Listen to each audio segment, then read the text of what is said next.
ബഹുമാന്യ സഹോദരങ്ങളെ, ഇപ്പോൾ ഇന്ത്യ ഗവൺമെൻറ് പാസ്സാക്കിയിരിക്കുന്ന വഖഫ് ഭേദഗതി നിയമം നമ്മുടെ പള്ളികളെയും മദ്രസകളെയും മറ്റ് സ്ഥാപനങ്ങളെയും ഒക്കെ കൈയടക്കുവാനുള്ള നിഗൂഢ ശ്രമത്തിൻ്റെ ഭാഗമാണ്.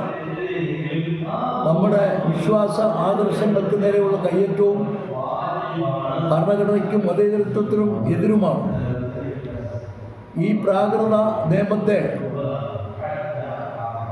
എതിർത്തുകൊണ്ട് അത് പിൻവലിക്കണമെന്ന് ആവശ്യപ്പെട്ടുകൊണ്ട് നാളെ ഈ ഏപ്രിൽ 10-ാം തീയതി വ്യാഴാഴ്ച രാവിലെ കേരള മുസ്ലിം ജമാഅത്ത് ഫെഡറേഷൻ നടത്തുന്ന രാജ്ഭവൻ മാർച്ച് വിജയിപ്പിക്കേണ്ട ബാധ്യത ഓരോ മുസൽമാനും ഉണ്ട്.